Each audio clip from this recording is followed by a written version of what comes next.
Hi everybody! Today we are going to be talking about outlining a book and specifically within that, outlining a multiple point of view book.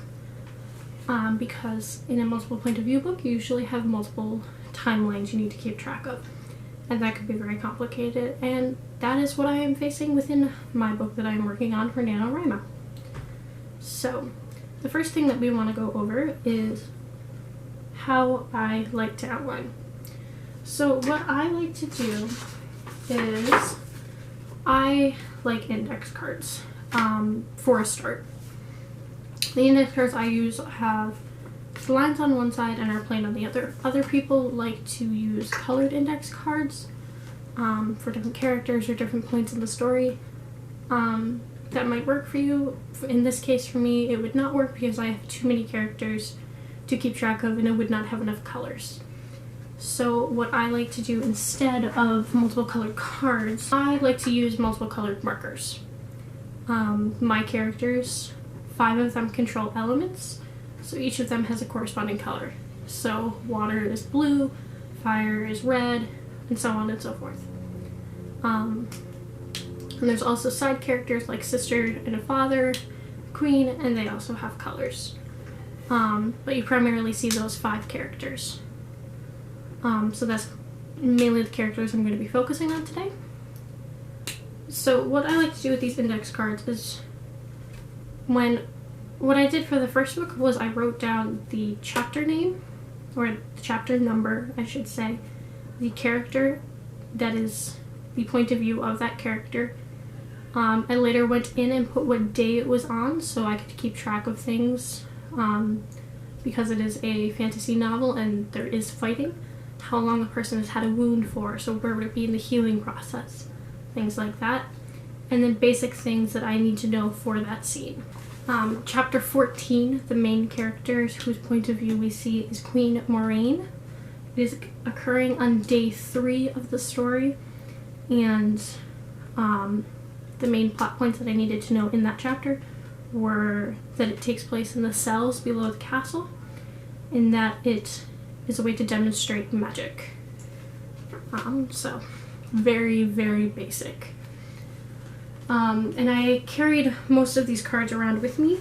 I've adjusted it a little bit to now it says the chapter on the back so that I can just get it at a glance.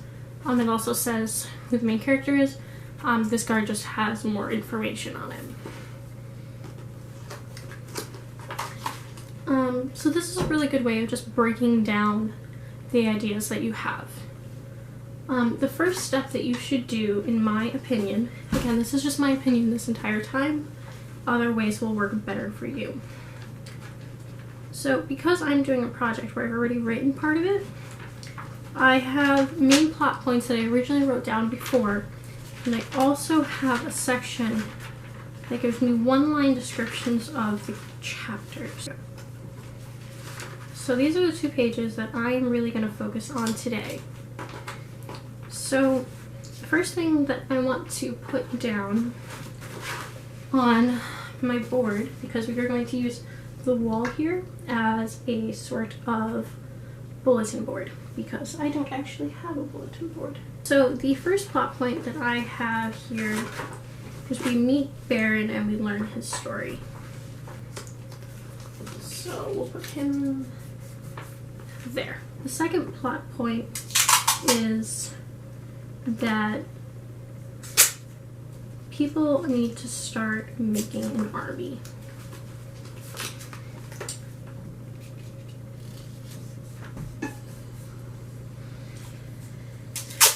And I would just go down the line with these plot points that you create and make this idea so you can look at it at a glance. It's the main things that you know you want in your story, and then you can organize them how you will.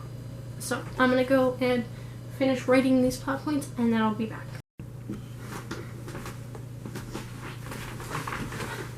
Hello again.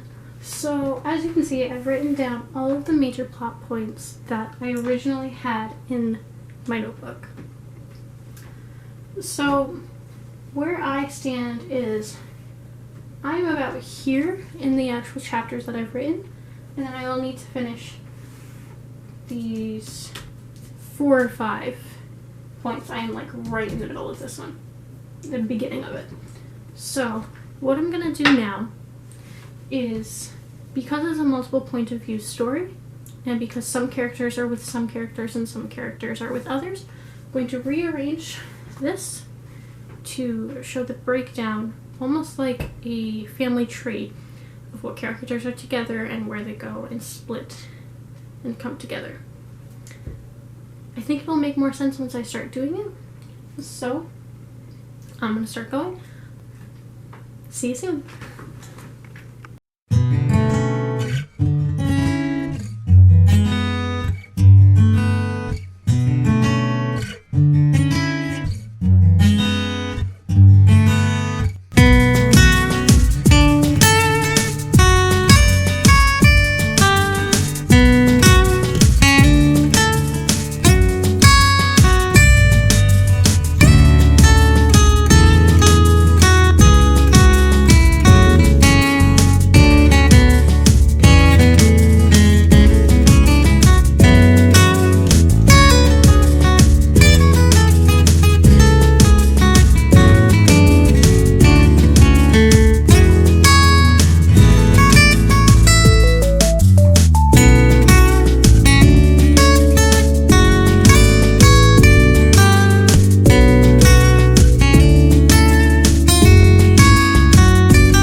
So it cut out right before the very end. I think I was writing the last chapter when it decided to cut out.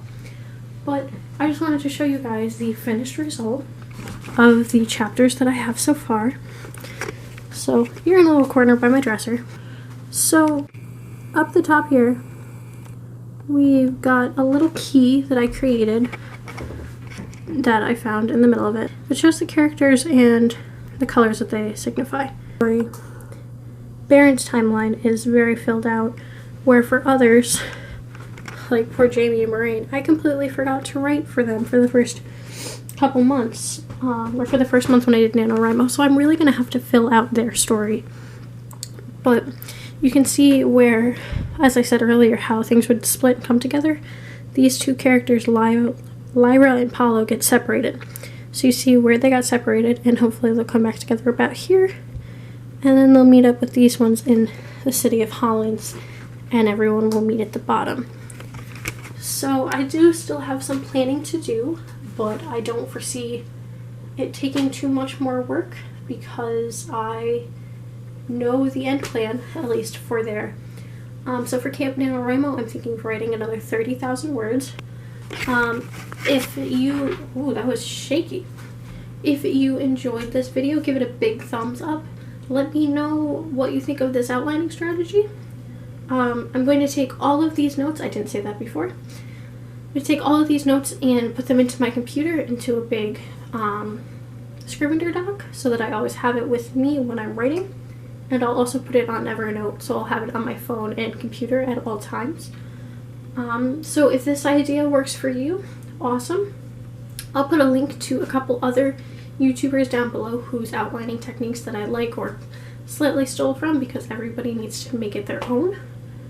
If this wasn't one that works for you, I'm sure there's someone else in all of the interwebs that will have a way that works for you. So again, if you like this video, give it a big thumbs up. Hit the subscribe button down below to see a new video from me every Saturday. And I hope you have a great day. Bye!